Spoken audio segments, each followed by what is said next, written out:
Prions. Yahweh, notre Dieu et notre Père, Toi qui vis et règnes dans les hauts cieux, toi qui es le consommateur de notre foi, toi qui es l'alpha et l'oméga, que ton nom soit béni, que ton nom soit élevé, que ton nom soit chanté dans les cieux et sur la terre, parce qu'à part toi, il n'y a pas un autre Dieu vers qui nous pouvons nous tourner. Tu es digne de louange, tu es digne d'exaltation. Père 3 fois saint, en ce jour, nous venons te dire merci pour toutes tes grâces, pour toutes tes faveurs, pour tout ce que tu fais pour nous. Qui sommes-nous pour mériter cela? Mais ta grâce nous a suffi en ce jour et nous te disons, Seigneur, merci. Nous voulons te présenter au Père le message que donnera ton serviteur. Qu'il te plaise, ô Père, par les compassions de notre Seigneur et Sauveur Jésus, d'envoyer ton Saint-Esprit afin qu'il soit imbibé de lui et que, Père éternel, tes oreilles soient attentives, que ton peuple soit édifié et que, Père éternel, par le biais de cet Esprit Saint, beaucoup de personnes puissent croire que tu es un Dieu merveilleux et que tu peux toujours ramener dans ta bergerie. Ô Père éternel, nous te prions pour ce message, qu'il impacte nos vies, qu'il impacte notre être, afin que, Père éternel, nous puissions voir, que ceux qui nous entourent puissent voir en nous des changements, que toi seul tu peux donner à notre personne. Père 3 fois saint, bénis nos familles respectives et surtout pense à tous ceux qui implorent ta miséricorde au dehors, ceux qui ont soif et besoin de toi, que Père éternel, ta compassion localise chacun et que ton message continue d'être élevé partout dans les cieux et sur la terre. Merci encore pour ton amour, merci pour tes grâces. Au nom de Jésus-Christ, je t'ai prié. Amen.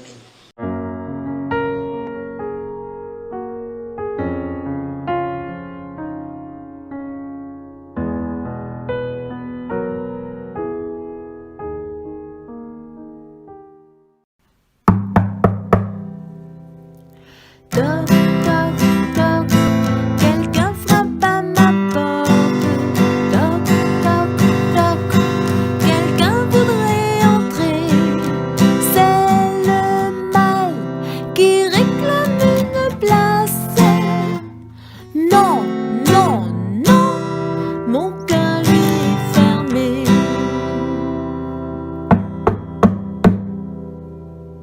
Toc, toc, toc, quelqu'un frappe à ma porte. Toc, toc, toc, quelqu'un voudrait entrer. C'est Jésus qui veut toute la place. Oui, oui, oui, Seigneur, tu peux entrer.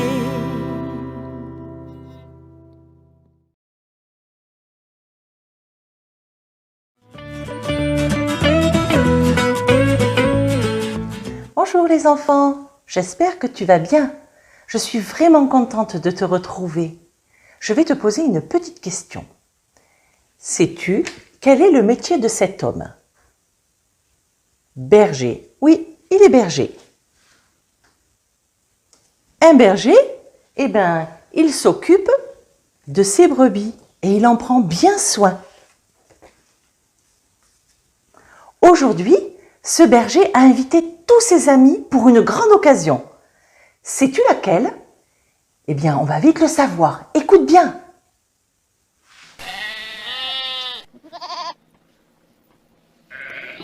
Nous retrouvons notre berger qui fait paître ses brebis dans une verte prairie.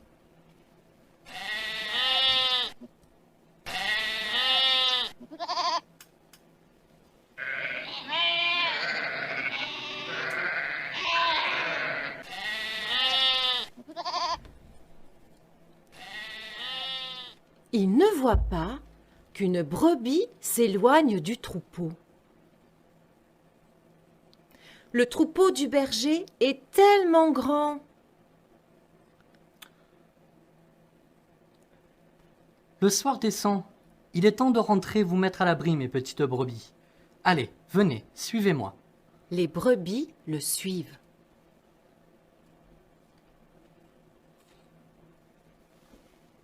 Est-ce que vous êtes toutes là? Ne bougez pas afin que je puisse vous compter. 1, 2, 3, 4, 95, 96, 97, 98, 99... Ah, ben, il en manque une. Mais où est-elle? Mais où elle a pu passer? Croquette? Oui, elle est bien là. Rocky aussi? Chouquette? Oui. Ah, ben c'est Rosalie qui manque. Rosalie? Rosalie? Oh là là. Elle est trop loin maintenant. Elle ne peut plus m'entendre. Si elle savait qu'en s'éloignant, elle s'est mise en danger et risque de mourir, oh là là. Les bêtes sauvages n'attendent que ça. Elle risque de se faire dévorer par les loups. Ils n'attendent que ça. Il y a des ravins. Elle peut tomber, se faire très mal et perdre la vie. Que de danger loin de moi. Je vous laisse, mes petites brebis. Je pars à sa recherche. Il faut que je la ramène. Le temps est compté. Le berger s'éloigne. Il laisse les 99 autres brebis pour partir à la recherche de Rosalie. La petite Rosalie ne se doute pas qu'elle est en danger. Pour l'instant, elle est toute joyeuse et elle s'amuse dans l'herbe, sur les rochers.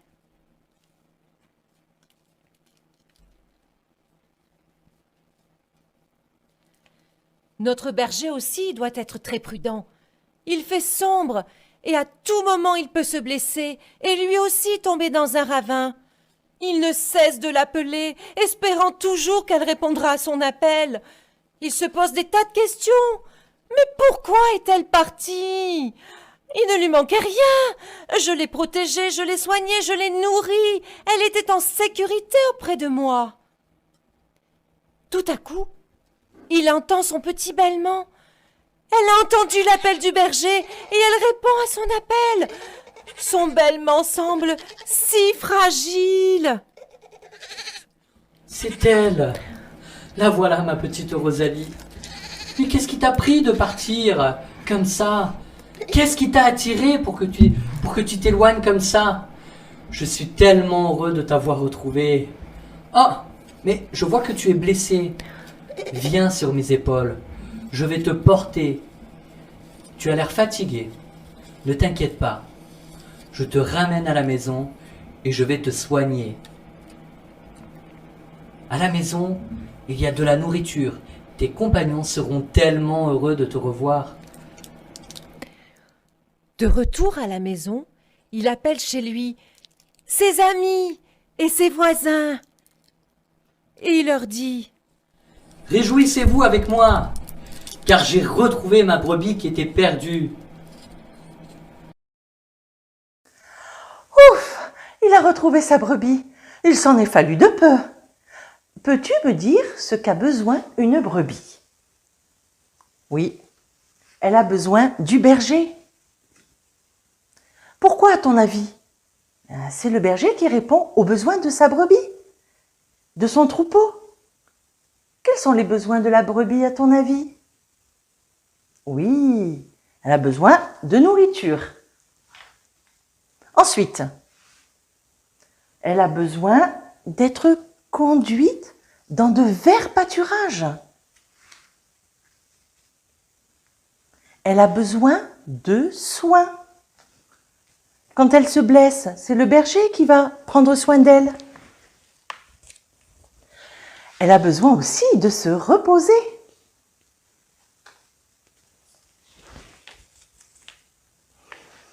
Elle a besoin de se sentir en sécurité auprès du berger. Elle a besoin aussi d'être avec les autres moutons, les autres brebis. Elle a besoin du troupeau. Jésus veut me parler au travers de cette histoire.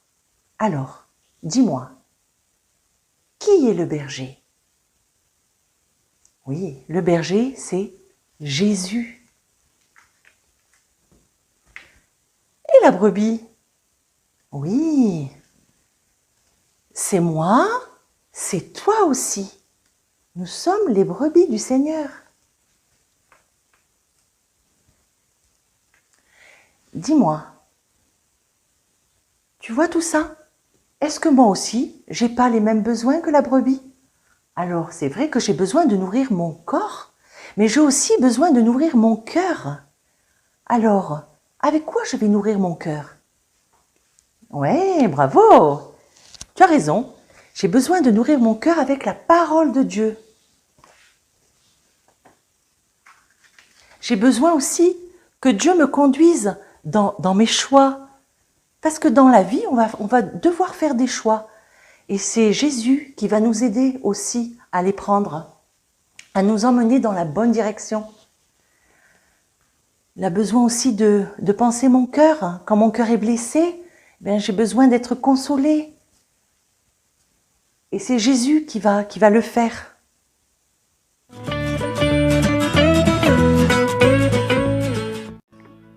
Il suffit simplement de rapprocher notre petit mouton vers le berger. Peux-tu me dire quelle est la première image? Moi, bravo. Ensuite, la deuxième. Je te laisse réfléchir, bien sûr. Je suis. Moi, je suis. On peut passer à la troisième? Le bon, bravo. On répète, moi, je suis le bon. Et l'avant-dernière? Bravo, berger. Et la dernière image qui s'est mise en place toute seule, Jean 10, 14. On peut le répéter ensemble? Moi, je suis le bon berger. Jean 10, 14. Alors, si tu veux bien fermer tes yeux et le répéter sans regarder, je suis sûre que tu vas y arriver.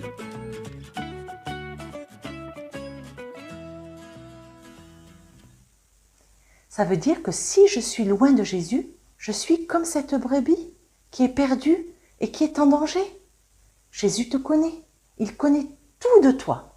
Il veut prendre soin de toi, il veut t'aider. Jésus veut être le berger de ta vie, car il t'aime. Est-ce que toi aussi, tu veux être la brebis du Seigneur et suivre le bon berger qui est Jésus? À présent, je te laisse et je te dis à bientôt.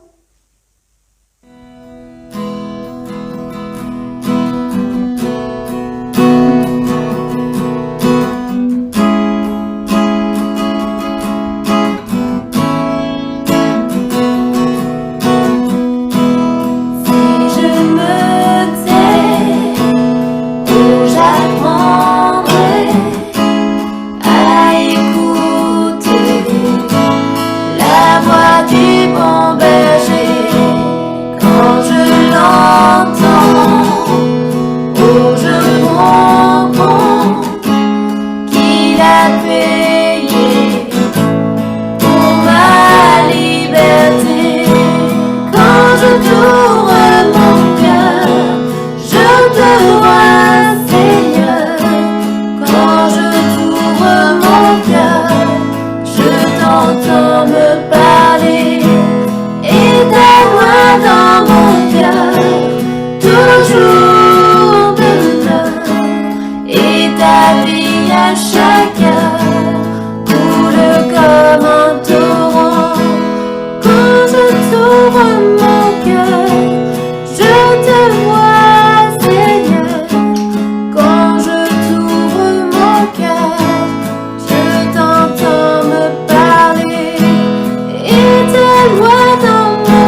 C'est au pied de ta croix que je trouve le réconfort. Je n'ai plus peur de rien quand je suis blottie dans tes bras. C'est au pied de ta croix que je trouve le réconfort. Je n'ai plus peur de rien quand je suis blottie dans tes bras. Assoiffée de ton eau qui me redonne la vie, tu me nourris avec ton pain de vie. La douceur de ta voix, je ne m'en lasserai pas. Quand tu me parles, je t'entends et je crois. C'est au pied de ta croix que je trouve le réconfort. Je n'ai plus peur de rien quand je suis blottie dans tes bras. C'est au pied de ta croix que je trouve mon réconfort. Je n'ai plus peur de rien quand je suis blottie dans tes bras. Garde-moi près de toi pour l'éternité. Et en retour, je promets de t'aimer. Ressens-tu mon amour quand je chante pour toi? Il est si fort que je pleure de joie, oui, de joie. C'est au pied de ta croix que je trouve le réconfort. Je n'ai plus peur de rien quand je suis blottie dans tes bras.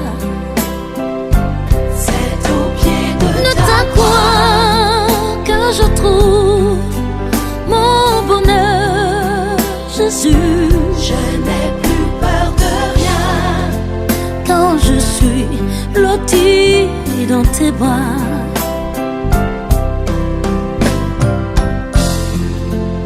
Seigneur, je veux te dire que je t'aime. Malgré tous mes péchés, tu ne m'as pas abandonné. Aujourd'hui, je me donne à toi. Je t'appartiens pour toujours. Toi, mon sauveur, au pied de ta croix, je trouve le réconfort. Je n'ai plus peur de rien, car tu es mon protecteur.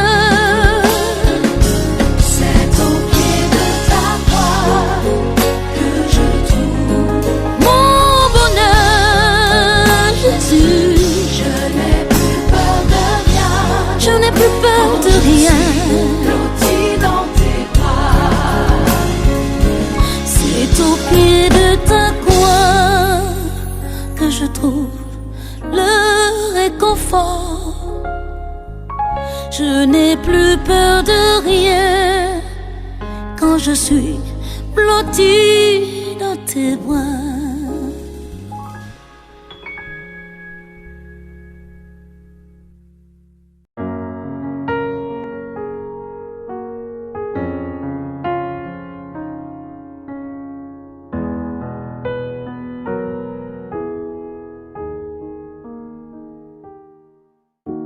Éternel Dieu Tout-Puissant,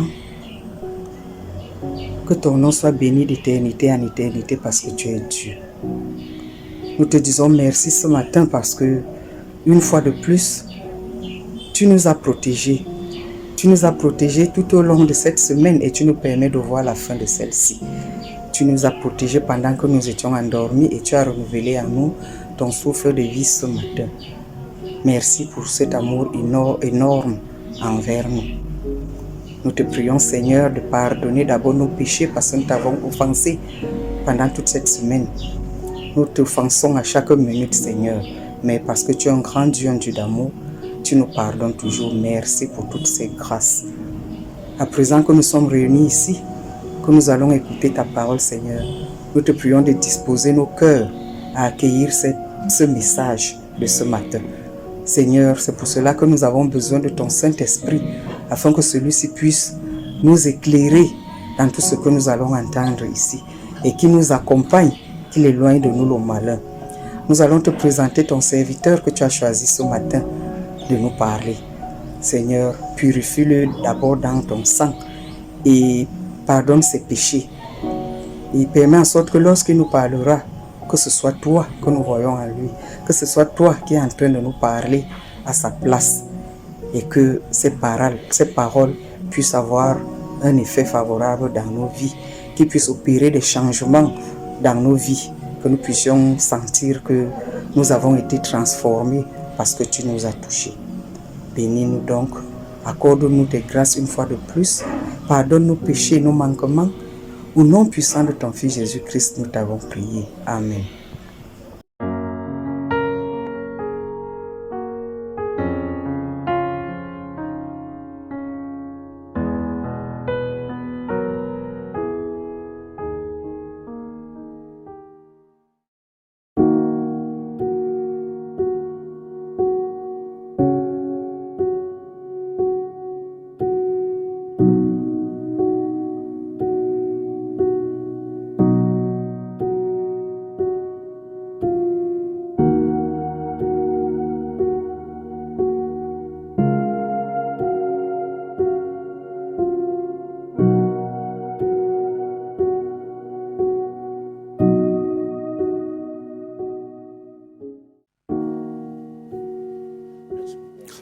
Merci beaucoup, ancien.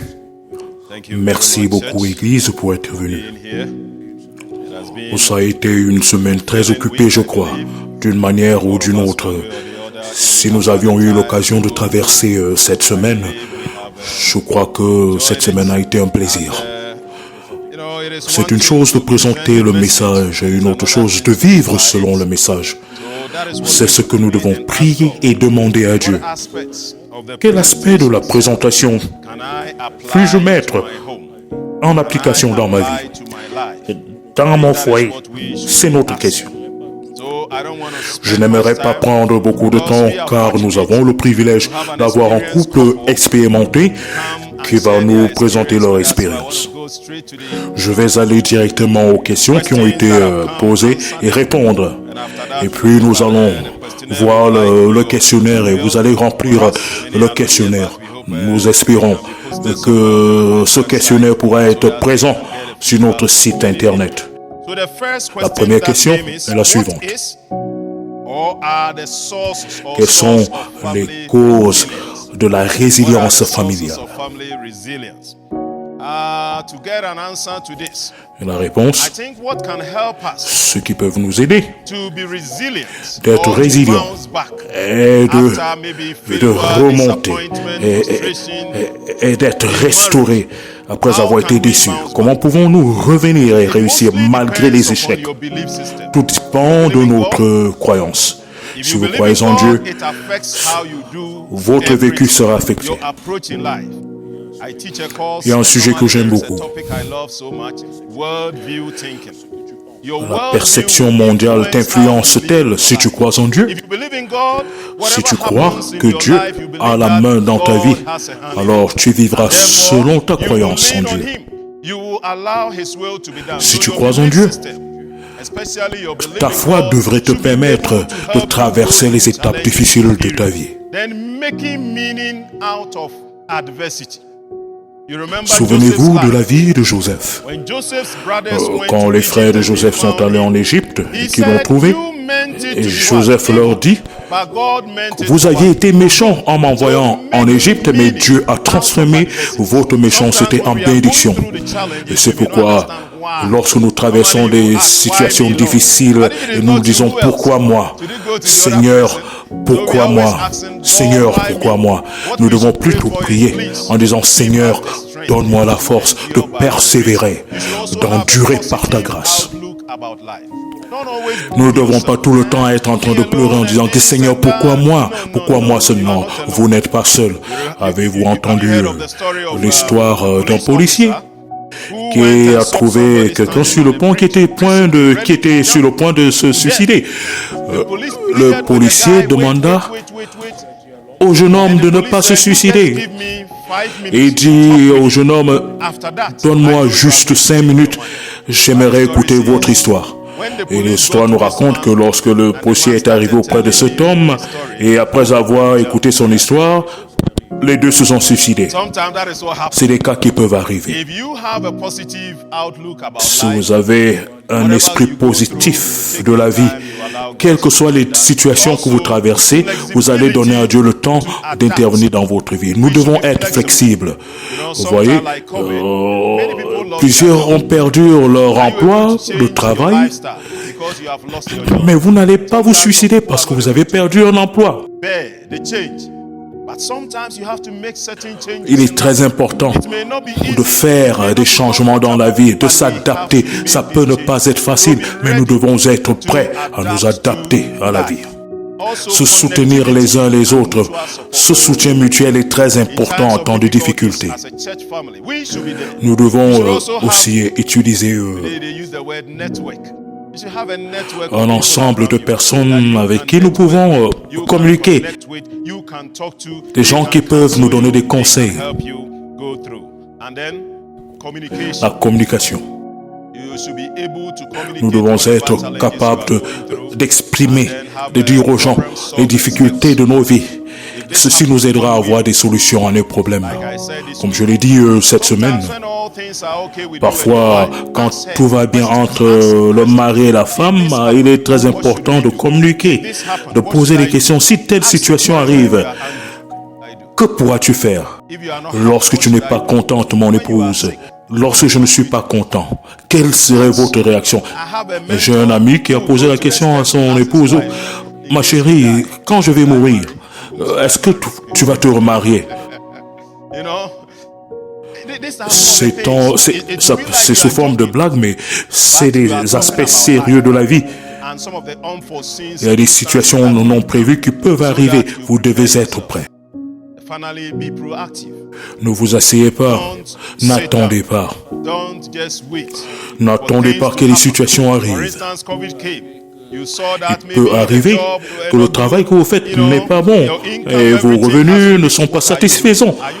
Allez-vous rester les bras croisés? Vous devez parler de ces situations afin de voir en avance les solutions qui pourraient arriver.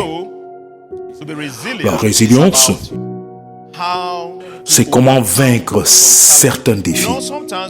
Parfois, nous pouvons remonter, nous pouvons vaincre les difficultés, mais il est très important d'en parler. Nous devons nous encourager les uns les autres afin de remonter la pente.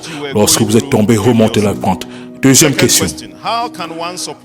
Comment conseiller une personne démoralisée afin que cette personne n'abandonne pas l'espoir dans la vie? La première chose, c'est de comprendre la cause de sa dépression. Il est très important de chercher à écouter ceux qui sont dans la dépression, ne pas les juger, ne pas les condamner, mais chercher à savoir la cause de leur chute, la cause de leur dépression. Soyons là pour soutenir les uns les autres. Dans le foyer, en couple, c'est très important. Lorsque vous écoutez une personne, 80% de son problème peut être résolu rien qu'en écoutant la personne parler. Être sympathique, sympathisant. La personne qui vous écoute est disposé à vous écouter. Donc, lorsque vous jugez, vous condamnez, ça n'aide pas du tout. Soyez là auprès de vos partenaires pour les soutenir. Que puis-je faire pour vous? Y a-t-il une situation qui peut... Est-ce que je peux faire quelque chose pour vous? Et s'il y a une possibilité d'aider, aidez ces personnes. Aidez vos partenaires. Dans un foyer, dans un couple, c'est très important. Nous devons donner l'espérance. Nous devons prier. Prier pour les membres. Prier pour nos partenaires. C'est très important. Nous devons faire comprendre à nos partenaires que nous vivons par l'espérance. Ne condamnons pas les gens. Prions pour eux. Il ne faudrait pas condamner ou juger la personne qui est dans la dépression. Parce que si vous allez directement à condamner, à juger, certains vont directement, ils se suicident. Cherchez le secours des psychologues.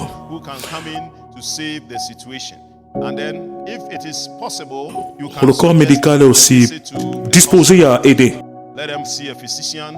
Consultez un psychologue. Il faut aider les personnes à être actives. Il y a certaines activités qui permettent de sortir de la dépression.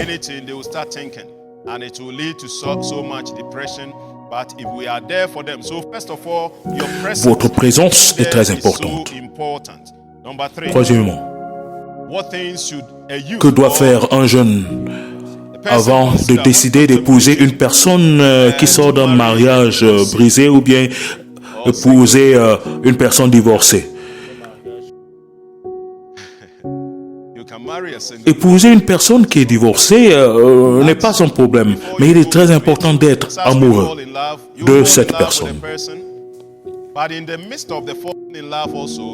Vous devez vous poser la question si vous êtes prêt à accepter la situation de ce partenaire. Cette femme peut avoir des enfants, bien cet homme peut avoir des enfants. À vous, vous devez être prêt à accepter les enfants de votre partenaire comme vos enfants. Il est très important. Aimer l'homme ou aimer la femme et ne pas aimer leurs enfants, ce n'est pas bon. Si vous aimez un homme, vous devez aussi aimer ses enfants. Si vous aimez une femme, vous devez aussi aimer les enfants de cette femme et les prendre comme vos enfants.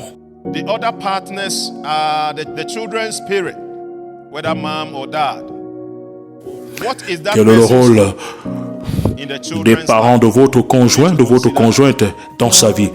Il faut savoir, parce qu'il y aura des défis, mais vous devez être prêt à faire face aux défis.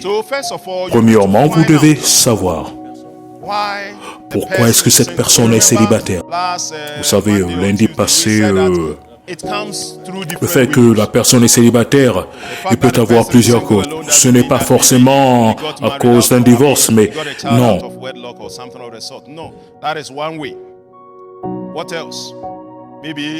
Peut-être que cette personne a été abusée dans sa vie. Peut-être que le mari ou la femme est mort. Ou peut-être que la personne a été abandonnée. Ceci est très important. Il faudrait le savoir. Vous devez étudier la personne que vous souhaitez épouser. Ne condamnez pas, ne jugez pas d'abord. Prenez le temps d'écouter la personne. Comment vont les enfants? Quelles sont les conditions des enfants? Il est très important de demander à la personne que vous souhaitez épouser si son ancien mari ou son ancienne femme sera toujours présente dans sa vie. Parce que s'ils ont eu des enfants, cette personne viendra de temps en temps dans votre maison visiter les enfants. Vous devrez être prêt. Si c'est une mère d'enfants que vous souhaitez épouser, par exemple, vous devez savoir si son ex-mari est toujours présent dans la vie des enfants. Parce que la femme pourrait prendre des enfants pour les accompagner chez leur père. Êtes-vous prêt à accepter cela? Afin que vous ne puissiez pas être en train de soupçonner les mauvaises choses. Si vous voulez épouser une personne qui a eu des enfants, il est important de connaître la situation des enfants, la situation de son ex. Quand vous voulez épouser une personne, vous devez connaître, vous devez poser des questions afin de vous rassurer et d'accepter la situation. Pour certaines personnes, les enfants, ils n'acceptent pas que les enfants rentrent chez leur ex. Vous devez prendre en compte tous ces paramètres, surtout lorsqu'il s'agit des enfants. Comment allez-vous vous comporter envers ces enfants? Allez-vous vous occuper de ces enfants? Il est très important. Vous devez consulter des psychologues, sociologie, des conseillers spécialistes du mariage. Une autre question. Quand un mari aime sa femme, ça veut dire qu'il aime soi-même. Que dit la Bible?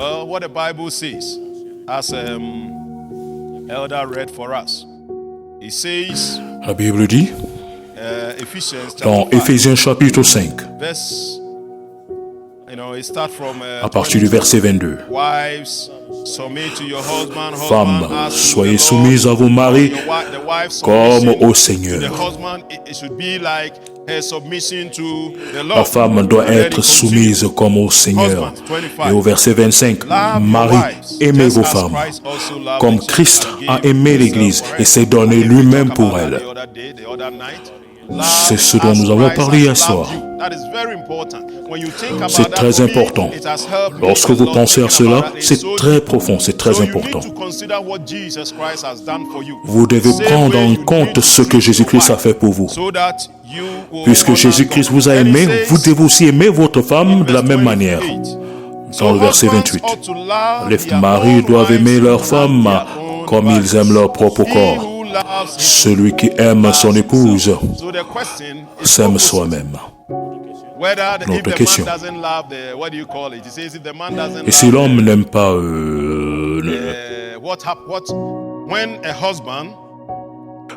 que se passe-t-il lorsqu'un homme ne s'aime pas lui-même? Si tu ne t'aimes pas toi-même, comment peux-tu aimer les autres? Ici, nous parlons ici dans le cas où tout le monde s'aime soi-même. Si tu t'aimes toi-même, tu dois aussi être capable d'aimer ta femme de la même manière. C'est très important. L'amour de Jésus-Christ est très important. Comment pouvez-vous vivre sans vous aimer vous-même? C'est vraiment très difficile de ne pas s'aimer soi-même. Le premier point est que Jésus-Christ devrait être notre exemple, notre standard. Jésus-Christ nous a aimés, nous devons aussi aimer les autres. Maintenant, je vais prendre l'exemple de ma famille. En ce qui concerne mon mariage, mon mariage doit être un exemple pour les autres. Lorsque les autres nous regardent, ils doivent avoir l'envie de se marier. La manière que vous vous comportez envers votre mari, la manière que vous vous comportez envers votre épouse doit être un exemple, un centre d'attraction, un bon exemple pour les autres. Le bon exemple commence dans mon foyer, dans notre foyer. Nous devons être des exemples. Nous devons être de bons exemples pour nous-mêmes, pour notre épouse, pour notre mari, pour nos enfants. Il est très important, avant de chercher à faire des disciples dehors, nous devons nous rassurer que nous sommes nous-mêmes de bons disciples dans notre foyer, dans notre couple, dans notre maison.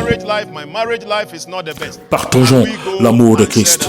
Si nous ne sommes pas capables d'être de bons exemples, nous ne pouvons pas enseigner aux autres à être de bons exemples.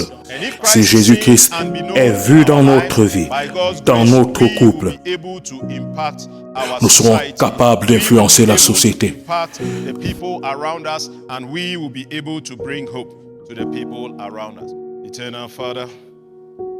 Seigneur, nous te remercions pour cet après-midi, pour cette expérience.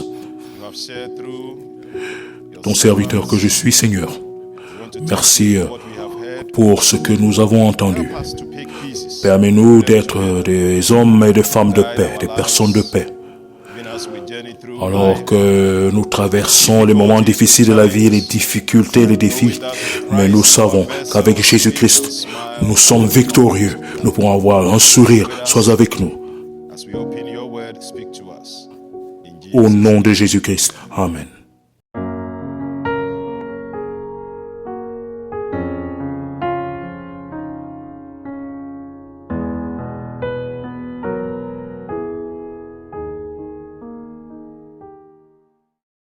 Marriages.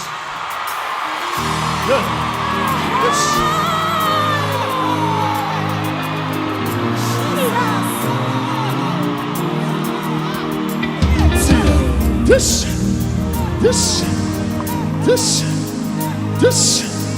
This.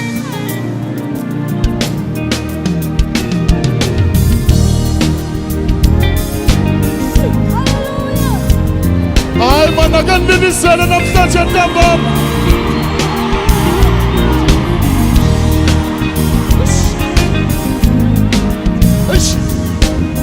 Asabi ka. Ebeneza.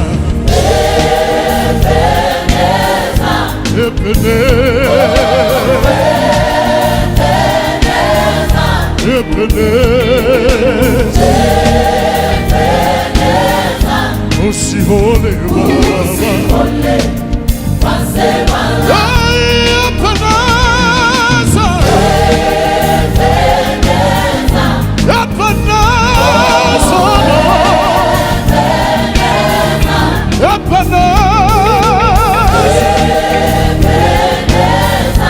Osi hole baba.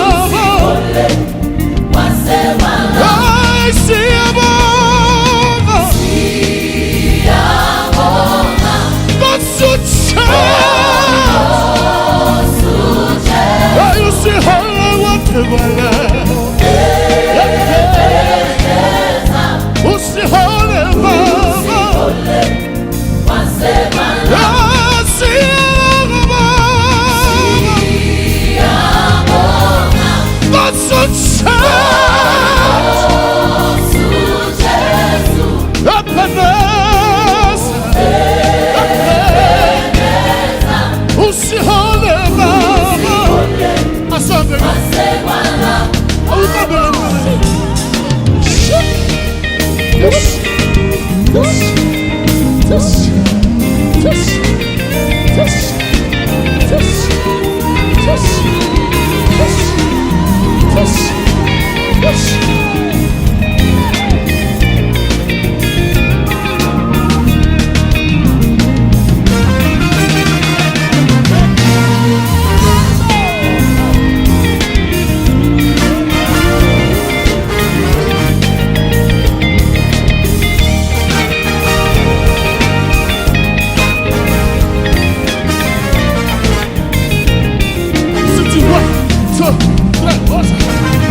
Amo